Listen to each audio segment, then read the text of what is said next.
नमस्कार मित्रांनो, तू ही रे माझा मितवा या मालिकेच्या आजच्या भागामध्ये आता ईश्वरी धावत धावत येते आणि म्हणते की ताई, पटकनी मला चहा दे. मला चहा पिऊन लवकर निघू दे, नाहीतर माझी बस निघून जायची आणि तो भडकीचंद मला परत ओरडायचा. दे मला पटकन चहा पिऊ दे. असं म्हणून ईश्वरी आता चहाचे घोट घेत असते. त्याच वेळेला नम्रता तिला म्हणते की अगं इशू, असं काय करतेस तू? तू विसरली आहेस का? अगं आज ऑफिस नाही आहे तुझं. तू ऑफिस सोडलं आहेस ना? आज ऑफिसला कुठे जायचं आहे तुला? तेव्हा असं विचारल्यावर तिथल्या तिथेच ईश्वरी थांबते आणि ती आता नम्रताकडे बघतच राहते आणि तिच्याही लक्षातच नसतं की आज ऑफिस नाही, परंतु तिला असं वाटत असतं की आज ऑफिस आहे. मग आता ईश्वरी अगदी बघत राहते आणि म्हणते की अरे बापरे! मला खरंच असं वाटत होतं ना, की मला ऑफिसला जायचं आहे म्हणून ना मी घाईघाई करत होते. लवकर आवरलं आणि पटकनी आले आणि बस पकडायला म्हणून टाईमवर निघत होते. मला असं वाटत होतं त्या भडकुच्यांची भीती ना माझ्या मनामध्ये ताई अशी बसली आहे ना, की मला असं वाटत होतं मी उशिरा गेले तर उगीच मला त्याचे ताणे ऐकावे लागतील आणि म्हणूनच मी पटापट तयारी करून निघत होते. खरंच मला कळतच नाही आहे. मला असं वाटत होतं की मला ऑफिसला जायचं आहे. त्या भडकुच्यांमुळे माझं हे सगळं होतं आहे. खूप भीती वाटते मला. तेवढ्यातच आता तिथे आत्या आलेली असते. मग नम्रता म्हणते की इशू, तुला खरंच त्या ऑफिसची इतकी सवय झाली आहे ना आणि अर्णव सरांची, त्यामुळे तुला तसं होतं आहे. त्यामुळे तुला तसं वाटतं आहे की अजूनही अर्णव सरांनी तुला ऑफिसमध्ये बोलवलं आहे आणि तू ऑफिसला चालली आहेस. त्यावेळेला ईश्वरी म्हणते की हो ना, खरंच हे ना मला काही कळतच नाही आहे. म्हणजे इतकं सगळं घडतं आहे ना, त्यामुळे ना मला काही सुचायलाच मार्ग नाही अगं. इतक्या सगळ्या गोष्टी घडत आहेत. तेव्हा मी तयारी करून आले बघ ना तुझ्यासमोर.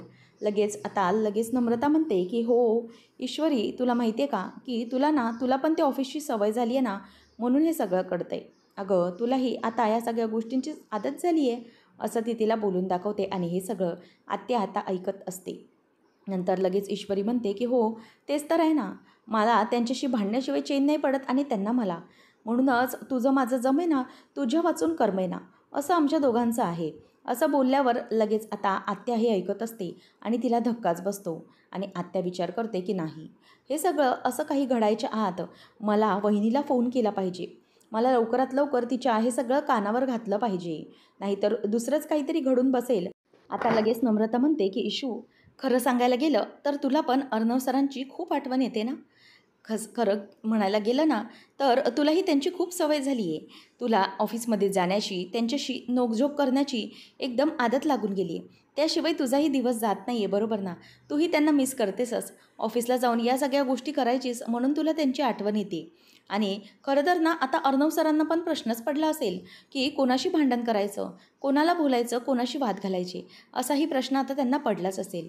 म्हणूनच आता ईश्वरी, मला असं वाटतंय की तुम्ही दोघं ना एकमेकांची आठवण काढताय आणि तुलाही ईश्वरी त्यांची आठवण येतेच आहे, असं सरळ आता नम्रता तिला बोलून दाखवते आणि तिथून निघून जाते. आणि मग ईश्वरी गप्प बसते. यावर तिला काहीही पुढे बोलता येत नसतं आणि आत्या विचार करते की नाही, हिला आता पुन्हा त्या ऑफिसची आठवण यायच्या आत आणि ती पुन्हा ऑफिसला जायच्या आत मला वहिनीशी बोलूनच घेतलं पाहिजे, असा सगळा विचार आता आत्या करते आणि आत्याही तिकडून निघून जाते. नंतर मग ईश्वरी एकटीच विचार करत उभी असते. ती म्हणते की मी घाई तर नाही केली आहे ना ऑफिस सोडण्याची. मी तडकाफडकीने ऑफिस सोडलं आहे का? म्हणजे अर्णव सरांचा विचार मी केला नाही आहे का? मी चुकली तर नाही ना ऑफिसला सोडून किंवा ऑफिसमधून अशा प्रकारे रिझाईन करून? असा विचार आता इथे ईश्वरीच्या डोक्यात चालू असतो. नंतर मग इथे राज शिर्केंच्या घरी नाश्ता सुरू असतो. तेव्हा अविमामा म्हणतो की आई, मला ना असं वाटतंय ना की हल्ली ना अर्णवचं वागणं जरा वेगळंच झालं आहे. अर्णवचं वागणं ना जरा बदलल्यासारखं वाटतंय मला. हल्लीकडे ना तो वेगळाच वागतोय.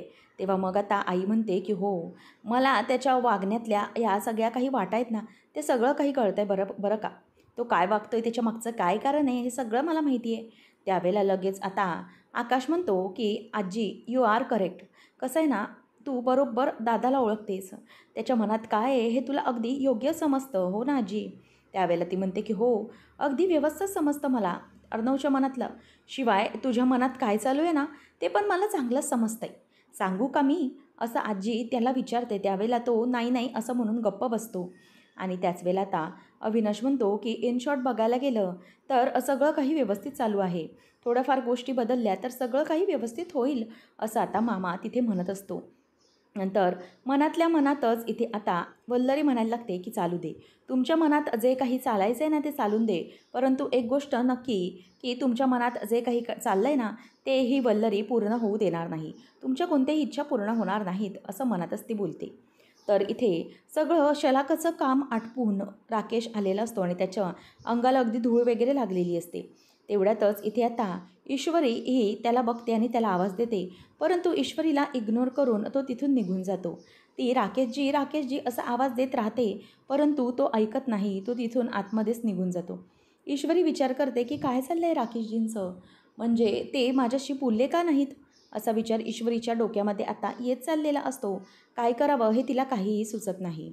आणि नंतर ती म्हणते की हे राकेशजी असं का, म्हणजे असं का वागले, मी एवढा आवाज देऊनही मला त्यांनी बघितलं का नाही, आणि यांचे कपडे असे मळलेले का होते, काय अजबच आहे असं म्हणून आता ईश्वरी ही तिथून आतमध्ये निघून जाते. आणि नंतर मग राकेशने अशा प्रकारे दरवाजा का बंद केला याचा विचारही तिच्या डोक्यात सुरूच असतो. नंतर आता राकेश पटकन दरवाजा बंद करतो, कडी लावतो आणि आतमध्ये येतो. नंतर मग आता राकेश इथे पूर्ण मळलेला तर असतोच आणि घामाघूम देखील झालेला असतो. तो मनात म्हणतो की चला फायनली हे सगळं झालं. फायनली मला त्या शलाकापासून मुक्ती मिळाली. त्या शलाकाची या बॉडीची फायनली मी जी काही योग्य प्रकारे होती ती वाट लावली असं म्हणून तो आता सुटकेचा निश्वास सोडतो आणि तिथल्या तिथे खाली अगदी बसतो. तिथे दरवाजातच बसतो कारण त्याला खूप दमायला झालेलं असतं. नंतर तो स्वतःशीच म्हणत असतो की काय झालं होतं, खरंच त्या शलाकाला किती समजावलं परंतु तरीही ती ऐकली नाही. आता तिचा शेवट हा असाच व्हायचा होता. पश्चाताप होत असेल त्या बिचारीला. किती समजवलं तरीही तिला कळलेलं नाही. परंतु जाऊ दे, आता माझं आयुष्य मात्र शलाकामुक्त झालेलं आहे. मी शलाका फ्री झालो आहे असं तो म्हणतो. त्याचबरोबर तो आता म्हणतो की परंतु मला एका गोष्टीचं वाईट वाटतं आहे की त्या शलाकासाठी माझ्या इंदोरी जिलेबीला मला अशा प्रकारे इग्नोर करावं लागलं. परंतु नाही, आता मी ते सगळं होऊ देणार नाही. माझ्या इंदोरी जिलेबीला आता मी इग्नोर करणार नाही असं तो स्वतःलाच बोलतो. आणि नंतर मग स्वतःला समजावत असतो की पण या सगळ्यामुळे सगळं काही व्यवस्थित झालं आहे. माझं अगदी जे काही आहे आयुष्य ते अगदी शलाकामुक्त झालं आहे. तो आता स्वतःला असंच बोलून हसत असतो आणि अगदी वेड्यासारखा करत असतो. तरी ते अर्णव आता सकाळी ऑफिसला आलेला असतो. तिथेच तो त्याच्या चेअरवर बसतो. तेवढ्यात लावण्य येते. लावण्य आल्याबरोबर ती मॉर्निंग यार असं त्याला बोलते. परंतु तो काहीच न बोलता तिला म्हणतो की ते एशियाचे एथनिक कलेक्शन आहेत टॉपवाले, त्याचे सगळे फोटोज किंवा त्याचे डिटेल्स मला हवे आहेत. मग ती म्हणते की येस आय विल, मी तुला ते डिटेल्स देते सगळे. मग पुढे लावण्य त्याला म्हणते की यार फ्रँकली स्पीकिंग तुला या सगळ्या कामांमध्ये एका पर्सनल असिस्टंटची सवय झाली होती. म्हणजे तुला या सगळ्याचे पर्सनल असिस्टंटची हेल्प लागणार होती. म्हणूनच ना मी काही वेल क्वालिफाईड जे काही पी आहेत ना ते अपॉइंट केलेले आहेत. त्यामुळे आपण त्यांची इंटरव्ह्यू घेऊया आणि एखादा सिलेक्ट करूया, म्हणजे कसं तुला बरं पडेल. त्यावेळेला अर्णव म्हणतो की नाही मला नको आहे. ती काही बोलायला जाणार तेव्हा तो म्हणतो की फायनल, हे माझं फायनल आहे. आता पी एचं नाव काढल्याबरोबर अर्णवचं लक्ष हे त्या ईश्वरीच्या लॉकेटकडे जातं. म्हणजेच जिथून लॉकेट नेहमी ठेवलेलं असायचं तिथे त्याचं लक्ष जातं. आणि नंतर कशाप्रकारे ते लॉकेट आता तो ईश्वरीच्या हातात देतो ते सगळं त्याला आठवतं आणि त्याची आणखीनच चिडचिड होत असते. त्यावेळेला आता लावण्य तिकडून निघून जात असताना त्याला ईश्वरीची आठवण आलेली असते. परंतु इथे त्याला ईश्वरीच्या जागी कोणालाही ठेवायचं नसतं, म्हणून त्याची ही सगळी चिडचिड सुरू असते. त्याच वेळेला तो पटकन तिला म्हणजेच लावण्यालाच जाताना आवाज देतो की 1 मिनिट मिस इंदोर असा आवाज दिल्याबरोबर आता लावण्य अगदी आश्चर्याने त्याच्याकडे बघते, कारण त्याने मिस इंदोर म्हणजेच ईश्वरीला आवाज दिलेला असतो. त्यावेळेला आता ती पटकन त्याच्याकडे येते आणि तो सॉरी असं म्हणतो. त्यावेळेला मग ती म्हणते की नाही इट्स ओके यार, मी समजू शकते. काय ना हे सगळं घडतं आहे ते मी बघते आणि ही जस्ट एक सवय होती आणि सवयी बदलायला थोडा वेळ लागतोच ना. एखाद्या गोष्टीची सवय ही कधी ना कधी तरी बदलतेच माणसाची. त्यामुळे काळजी करू नकोस. आणि हो यार, तुला अजिबात घाबरण्याची गरज नाही आहे. ज्यावेळेला कुठलीही पी तुझ्याबरोबर नव्हती त्यावेळेला मी तुझ्यासोबतच होते. जेव्हा आपण काम करायचो तुला कुठल्या गोष्टीची गरज लागली तर मी तिथे असायचे. पी एच्या या ज्या काही गोष्टी आहेत त्याबद्दलही मी तुला हेल्प करायचेच ना. हे सगळे मेल्स हवा किंवा कुठले डिटेल्स हवे तर मी आहे ना तुला सांगायला. त्याच्यामुळे अजिबात घाबरण्याची गरज नाही आहे. कुठल्याही गोष्टीचा विचार करू नकोस. अगदी निसंकोचपणे या सगळ्या गोष्टी मला तू विचारू शकतोस. आणि मी तसेही तुला आजच्या जे क्लायंटचे मेल्स आहेत, क्लायंटचे जे काही आपले मीटिंग्ज आहेत ना, त्याचं शेड्यूल पाठवलेलं आहे. आणि सगळे मीटिंग्स तुला मी सगळे लाईनअप करून पाठवलेत मेलवर. Just check it. मी सगळं नीट क्लिअर पाठवलं आहे तुला. ओके, त्याच्यामुळे काळजी करण्याची गरज नाही आहे, असं ती लावण्या त्याला बोलून दाखवते. आणि मी आहे बाहेर असं म्हणून ती तिथून निघून चाललेली असते. तेवढ्यातच तो परत एकदा आवाज देतो आणि त्याच्या तोंडून मिस इंदौर असंच निघतं. तेव्हा ती पुन्हा अगदी बघतच राहते आणि म्हणते की येस यार, आय एम लावण्या. त्यावेळेला मग तो म्हणतो की 1 कॉफी प्लीज फॉर मी. असं म्हटल्यावर आता तिला धक्काच बसतो, कारण चक्क लावण्याला तो कॉफी मागत असतो. तेव्हा लगेच लावण्य म्हणते की डोंट वरी यार, आय विल. असं म्हणून आता ती तिथून निघून चाललेली असते, कारण तिला अर्णवच्या नजरेत म्हणजे येण्यासाठी आणि त्याचं प्रेम मिळवण्यासाठी काहीही करायला लागलं तरीही ती तयार असते. म्हणून ती पटकन अर्णवला बोलते की तुझ्या ह्या ज्या काही सवयी आहेत त्या सुटतील, डोंट वरी, सगळं काही व्यवस्थित होईल, असं आता ती बोलून दाखवते. इट जस्ट अ हॅबिट, असं ती बोलते आणि तिकडून निघून जात असते. तिला सारखं सारखं ARच्या मनावर बिंबवायचं असतं की ईश्वरी निघून गेली आणि सगळं काही व्यवस्थित होईल. तर इथे आता अर्णव त्याच गोष्टीचा विचार करत बसलेला असतो. ईश्वरी निघून गेली आहे, परंतु तिची सारखी सारखी आठवण येत असते. अर्णव स्वतःलाच म्हणतो की हे सगळं काय चाललं आहे माझं, म्हणजे मला त्या ईश्वरीची आठवण काय येते. डिस्गस्टिंग. आता तो हा शब्द वापरतो त्याच वेळेला त्याला आठवतं की जेव्हा ते तिथे जंगलात अडकले होते त्यावेळेला ईश्वरीला तो तू शांत बस, डिस्गस्टिंग हे सगळं, असं बोलतो. त्यावेळेला ईश्वरी त्याला विचारते की सर डिस्गस्टिंग म्हणजे काय हो. तेव्हा तो म्हणतो की जस्ट शटअप. तेव्हा ती म्हणते की सर डिस्गस्टिंग म्हणजे 2 वेळा शटअप असतं का. त्यावेळेला तरीही तो तिच्यावर चिडतो आणि मिस इंदौर तुझा आवाज बंद करतेस का, असं विचारतो. आणि ते आठवूनही आता अर्णवची चिडचिड होत असते. नंतर आत्या ही ईश्वरीच्या आईला कॉल लावते आणि म्हणते की वहिनी, मी तुला सांगते एक अर्जंट काम आहे, तू लवकरात लवकर आता इकडे ये बघू. तेव्हा ती म्हणते की अहो पण इतक्या लवकर तिकीट मला कसे मिळणार. तेव्हा लगेच आता आत्या म्हणायला लागते की तिकीट्स मिळणार की नाही ते बघू नको, तू मिळेल ती बस पकड आणि त्या बसनेच इकडे ये. एक महत्त्वाचं काम आहे, त्याच्यासाठीच मी तुला बोलवून घेते, असं ती आता बोलत असते. तेवढ्यातच तिथे राकेश येतो. राकेश आल्याबरोबर लगेचच आत्या जय्योत्या फोन ठेवते आणि म्हणते की राकेशजी, अहो काय झालं, तुम्ही असे का दिसताय, एकदम थकल्यासारखे दिसताय.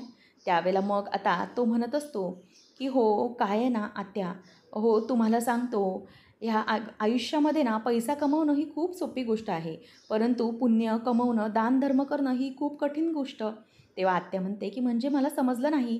तेव्हा लगेच ते बोलून दाखवतात की अहो आत्या, काल ना मी पुण्य करायला म्हणजेच दान करायला गेलो होतो. काही कपडे, जुने वस्तू, सगळ्या या गोष्टींचं गोरगरिबांमध्ये रस्त्यावरच्या दान करायला गेलो होतो. परंतु तिकडे ना सकाळीच पहाटेच एक आजी होती, ती वारली आणि बिचारी निराधार होती, बेवारस. तिचं पुण्य म्हणजेच तिचं शेवटच्या विधी करण्यासाठीही कोणी नव्हतं. तेव्हा मग आत्या म्हणते की मग तुम्ही केलं का सगळं. तेव्हा तो म्हणतो की हो आत्या, केलं ना, करायलाच हवं. हो असं एखाद्याचं शेवट अंत्यविधी करण्याइतकं पुण्याचं काम दुसरं कोणतंही नाही. जरी त्या बिचारीचं कोणी नव्हतं तरीही ती बेवारससारखी का जाईल सांगा. म्हणून मी सगळ्या गोष्टी अगदी व्यवस्थितपणे केल्या, म्हणजे त्यांच्या सगळ्या गोष्टी फायनल केल्या आणि नंतर सकाळी आलो, म्हणून मी थकलो एवढ्या. त्यावर आत्या म्हणते की खरंच राकेशजी, तुमच्यासारखा असा मनाने श्रीमंत असलेला माणूस ना, इतका गरिबांचा विचार करणारा माणूस अजूनही मी पाहिला नाही आहे. तेव्हा लगेच तो म्हणतो की असं काय बोलताय आत्या तुम्ही. तेव्हा मग लगेच आत्या म्हणते की खरंच राकेशजी, तुम्ही ना तुमच्या आयुष्यात जी मुलगी येईल ना, ती खरंच खूप पुण्यवान असेल हो. खरंच तुम्ही खूप चांगले आहात. त्यावेळेला आता लगेच पुढे तो म्हणतो की आत्या, खरं तर एवढं नशीब कुठे असायला माझं, परंतु बघूया काय होतं आहे ते.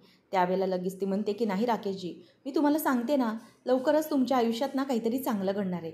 लवकरच सगळं काही व्यवस्थित होईल तुमच्या आयुष्यात, बघा तुम्ही, मी सांगते, असं आत्या आता त्याला बोलून दाखवत असते. त्यावेळेला मग लगेच तो नौटंकी करतच म्हणतो की हो खरंच आत्या, तुमचे आशीर्वाद घेतो. तुमचे आशीर्वाद असेच मागे राहू देत, तुम्ही बरोबर असाल तर सगळं काही शक्य होईल. तेव्हा लगेच आत्या म्हणते की हो हो, माझे आशीर्वाद सदैव तुमच्याबरोबर आहेतच. त्यावेळेला तो म्हणतो की बरं आत्या, ईश्वरीजी कुठे आहेत. मगाशी ना त्या मला बिचाऱ्या आवाज देत होत्या, परंतु मी त्यांच्या आवाजाला थांबलो नाही, कारण मी अंत्यविधी करून आलेलो ना, मग आंघोळ वगैरे केल्याशिवाय कसा काय त्यांना भेटू, म्हणून मी त्यांच्या आवाजाला रिप्लाय दिला नाही. कुठे आहेत त्या, त्यांना जरा भेटून घेतो.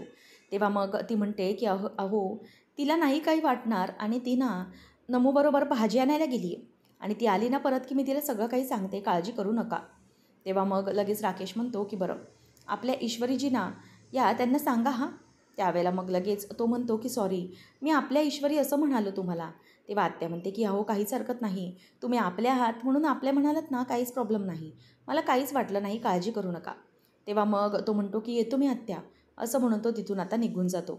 त्यावेळेला आता आत्याच्या मनामध्ये अगदी राकेशच्या विषयी अगदी जिव्हाळा निर्माण होत चाललेला असतो आणि या सगळ्यामुळे तिला लवकरात लवकर ईश्वरी आणि राकेशचं सूत बांधायचं असतं.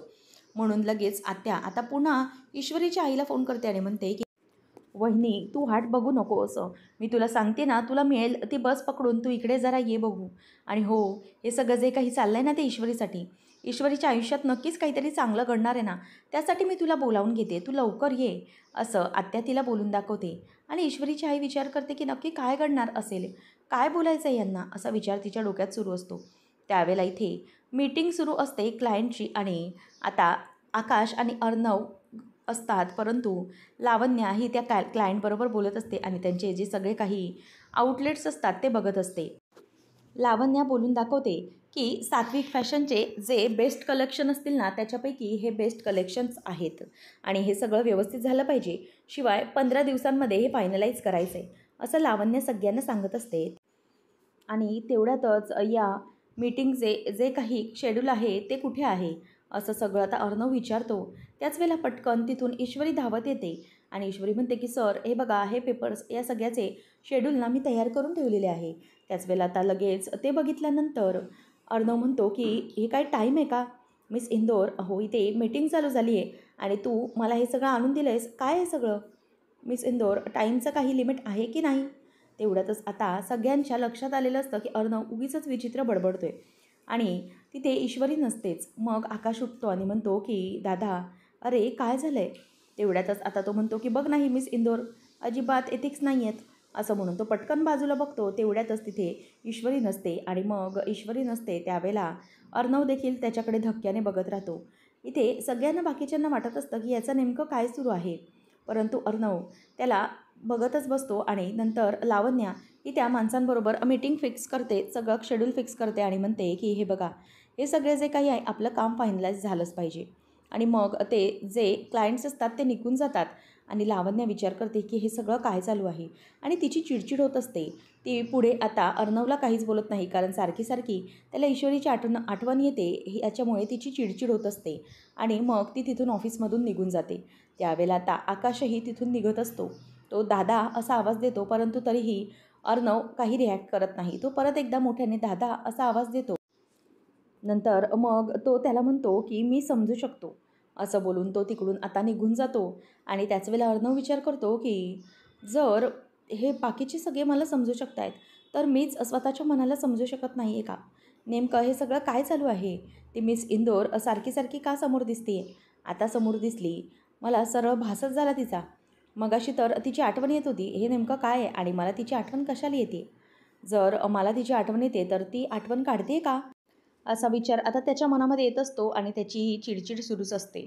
नंतर नम्रता ईश्वरीला म्हणते की काय झालं तुला जेशू, एरवी तर तू भाजी घेत असताना भावताल करत असतेस, परंतु आज काहीच बोलली नाहीस, आज गपचूप भाजी खरेदी केलीस आणि आली आहेस, काही झालं आहे तुझं, असं ती विचारते. त्याच वेळेला ती म्हणते की काय नाही गं, भाज्या पण ना अगदी व्यवस्थित अशा वाटत नव्हत्या. नंतर आत्या येते आणि म्हणते की काय काय झालं आहे, काय व्यवस्थित भाज्या आणल्या आहेत ना. त्यावेळेला नमू म्हणते की हो हो आत्या, अगदी व्यवस्थित आणल्यात भाज्या. नंतर मग आता ती म्हणते की काही नाही, ॲक्च्युली ना त्या भाज्या जरा व्यवस्थित वाटत नव्हत्या, म्हणून आम्ही जास्त काही अशा भाज्या आणलेल्या नाही आहेत, असं ते बोलून दाखवत असते. त्याच वेळेला आता आत्या ही ईश्वरीकडे बघतच उभी असते, कारण तिने ऑफिस सोडलं आहे, त्यामुळे आत्याला आनंद तर झालेलाच असतो. परंतु इथे अर्णवच्या डोक्यामध्ये विचार सुरू असतात. तो ईश्वरीबद्दल विचार करत असतो. तो म्हणतो की चल, हे काहीतरी सुरू आहे, आता मला माझं काम चालू केलं पाहिजे, असं म्हणून आता तो त्याच्या कामाकडे बघत असतो. दोघांचेही तेच प्रश्न असतात, परंतु नम्रता इथे विचार करते की नक्की इशूला झालं तरी काय, ती मिस करते का. तेवढ्यातच तो म्हणतो की मी मिस इंदोरला कॉल करू का, म्हणजे कॉल केल्यानंतर आम्हाला समजेल. त्यावेळेला आता लगेचच तो ईश्वरीला फोन करतो आणि मग तो फोन केल्यानंतर नेहमीसारखंच तिच्यावर बडबड चिडचिडच करायला लागतो. ईश्वरी बाहेर येते अर्णवचा फोन आला आहे म्हणून आणि तो तिला उलट प्रश्न विचारायला लागतो की मिस इंदोर, तुला हँडओव्हर नावाची पद्धत माहीत आहे की नाही? त्यावेळेला ती म्हणते की काय झालं सर, ते हँडओव्हर म्हणजे? तेव्हा मग तो म्हणतो की आपण एकदा जेव्हा ऑफिस सोडून जातो तेव्हा आपलं काम हे दुसऱ्याकडे द्यायचं असतं, म्हणजे दुसऱ्याला ते समजावून सांगायचं असतं. हे काही पद्धत आहे की नाही? म्हणजे आता तुझं जे सगळं पेंडिंग वर्क कोण आहे ते कोण करणार आहे? तेव्हा मग ती म्हणते की सर असं असतं तर तुम्ही मला सांगायचं होतं ना, मी आले असताच ऑफिसला. तेव्हा लगेच आत्या ते सगळं ऐकते आणि पुन्हा निघून जाते. आणि अर्णव तिच्यावर चिडतो आणि म्हणतो की आता तुझं हे सगळं काम आहे ते कोण करणार? माझ्या बाकीचे जे सगळे मीटिंग्ज आहेत, क्लायंट आहेत, सगळं पेंडिंग वर्क आहे ते सगळं कोण करणार आहे? त्यावेळेला मग ती म्हणते की सर तुम्ही माझ्यावर पुन्हा पुन्हा चिडून बोलताय. मी तुम्हाला बोलते आहे तर तुम्ही नीट सांगितलं असतं तर. त्यावेळेला मग तो तिच्यावर पुन्हा चिडतो आणि म्हणतो की नाही, काहीच गरज नाही आहे. तुला ऑफिस सोडायचं होतं, तू सोडून निघून गेलीस. जाऊ दे. त्याच्याबद्दल तुला आहे की नाही, कामाबद्दल काही डिसिप्लिन नाही आहे, काही सिरियसनेस नाही आहे, काहीच नाही आहे. असं म्हणून आता तो आणखी चिडतो आणि मग ती म्हणते की काय चाललं आहे सर हे तुमचं? तुम्ही फोन केला आहे तेही आता बडबड करायलाच. त्यावेळेला मग आता तो म्हणतो की मला आता ना काही बोलायचंच नाही आहे, जाऊ दे.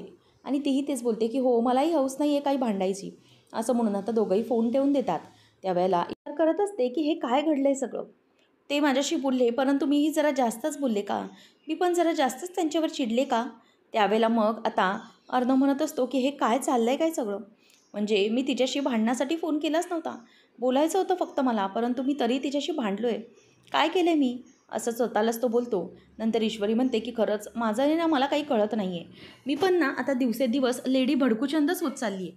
खरंच असं म्हणून ती स्वतःवर वैतागत असते आणि इथे आता दोघंही एकमेकांच्याच म्हणजेच एकमेकांना दोष देत असतात की हे मी काय केलं आणि मी पुन्हा एकदा भांडलो, म्हणून दोघांनाही आता वैताग येत असतो. त्यानंतर पुढच्या भागामध्ये आपल्याला पाहायला मिळणार आहे, ईश्वरी आता अर्णवला बोलत असते की सर मी काहीही काम केलं, कसल्याही प्रकारे काम केलं, काही केलं तरीही तुम्ही सतत माझ्यावर वैतागलेले असता, तरीही मला तुम्ही मिस करताय? असा प्रश्न आता ईश्वरी ही अर्णवला विचारते आणि अर्णवला काय बोलायचं हे काहीच कळत नाही. तो फक्त तिच्याकडे बघतच असतो. नंतर ईश्वरी म्हणते की सर तुमच्यामध्ये आणि माझ्यामध्ये कोणत्याही प्रकारचं नातं असू शकत नाही.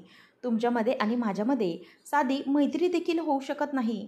कारण तुम्हाला माहिती आहे का की तुम्ही उत्तर ध्रुव आहात तर मी दक्षिण. असं सरळ आता ईश्वरी जेव्हा अर्णवला बोलते तेव्हा मात्र अर्णवला या सगळ्याचा धक्काच बसतो आणि तो तिच्याकडे बघतच राहतो. कारण ईश्वरी आणि आपण आपल्या एकमेकांच्या वाटा वेगळ्या तरीही का एकमेकांना मिस करतायत हा प्रश्न आता त्याला स्वतःलाच पडत असतो. नंतर थोड्या वेळाने इथे आता लावण्या ही अर्णवला म्हणत असते की ए यार काय ना, ती फक्त एक नॉर्मल असिस्टंट होती तुझी, बाकी काहीही नाही. आणि प्रत्येक जागा ही जेव्हा आपल्या आयुष्यातली किंवा ऑफिसमधली रिकामी होते ना, तेव्हा ती भरण्यासाठीच असते. लक्षात येतं आहे का तुझ्या? जेव्हा ती ऑफिसमध्ये असू दे किंवा आपल्या पर्सनल लाईफमध्ये, ती जागा ही भरण्यासाठीच असते, असं आता अर्णवला ती सांगत असते. आणि ते ऐकून आता अर्णवला मात्र राग आलेला असतो. आता पुढे अर्णव तिला चांगले कशाप्रकारे उत्तर देणार आणि ईश्वरीचं महत्त्व कसं सांगणार हे पाहणं रंजक ठरेल. अशाच अपडेट्ससाठी चॅनलला सबस्क्राईब नक्की करा.